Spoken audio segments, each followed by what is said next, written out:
Dollar की बादशाहत को खत्म करने की जो जंग चल रही थी, उसमें अब भारत ने 24 घंटे के अंदर दूसरा बड़ा एक्शन ले लिया है।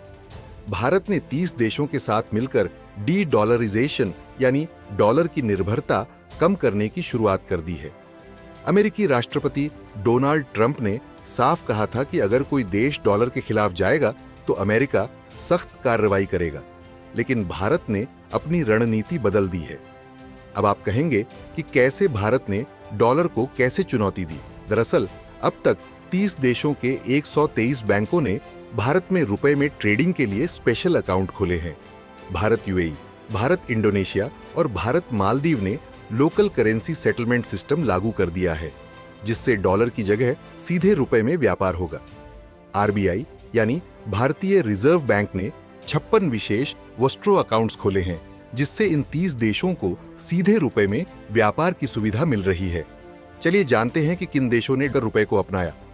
भारत अब रूस, UK, Germany, Singapore, Sri Lanka, Bangladesh, Kazakhstan, Oman, Kenya, Israel, Malaysia, Myanmar, Fiji, Tanzania, Mauritius, Belarus, Botswana, Maldives, Indonesia, New Zealand सहित 30 देशों के साथ रुपए में व्यापार कर रहा है। इसका सबसे बड़ा फायदा भारत को यह होगा कि उसे डॉलर के भंडारण की जरूरत नहीं होगी, जिससे भारत की अर्थव्यवस्था और विदेशी मुद्रा भंडार मजबूत होगा। अब सवाल यह है कि अमेरिका को क्यों लग सकता है झटका। दरअसल अमेरिकी राष्ट्रपति डोनाल्ड ट्रंप पहले ही डी डॉलराइजेशन पर चिंता जता चुके हैं। अमेरिका ने साफ कहा है कि अगर कोई देश डॉलर के प्रभाव को कम करने की कोशिश करेगा तो उसके खिलाफ टैरिफ और सैंक्शंस लगाए जा सकते हैं। सवाल यह है कि क्या रुपया अब ग्लोबल करेंसी बन सकता है।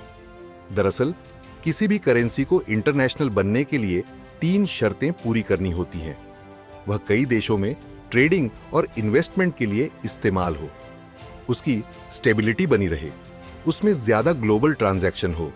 आरबीआई ने अब रुपए को मजबूत करने के लिए नए कदम उठाने शुरू कर दिए हैं, जैसे यूपीआई को ग्लोबल पेमेंट सिस्टम से जोड़ना, भारतीय सरकारी बॉन्ड को ग्लोबल इंडेक्स में लाना, विदेशी निवेशकों को रुपए में निवेश की सुविधा देना। आम आदमी को क्या फायदा होगा, ये जान लेते हैं। दरअसल जब रुपया मजबूत होगा तो विदेशी करेंसी सस्ती होगी, जिससे विदेश यात्रा का खर्च कम होगा। जब भारत को डॉलर पर निर्भर नहीं रहना पड़ेगा तो इंपोर्ट की कीमत घटेगी और महंगाई कम होगी। जब भारत से एक्सपोर्ट बढ़ेगा तो ज्यादा नौकरियां भी आएंगी। अब भारतीय कंपनियों को डॉलर में ट्रांजैक्शन नहीं करना पड़ेगा, जिससे लेन देन आसान और सस्ता होगा। खैर, भारत ने डॉलर की बादशाहत को चुनौती देने के लिए डी डॉलराइजेशन का सबसे बड़ा कदम उठा लिया है। 30 देशों के साथ रुपए में व्यापार करके भारत ने ग्लोबल फाइनेंशियल सिस्टम में अपनी जगह मजबूत कर ली है। अब देखने वाली बात यह होगी कि क्या अमेरिका भारत के खिलाफ कोई बड़ा एक्शन लेता है या नहीं। आपको क्या लगता है, क्या भारत का रुपया एक दिन ग्लोबल करेंसी बन सकता है? हाँ या ना में कमेंट करके जरूर बताएं।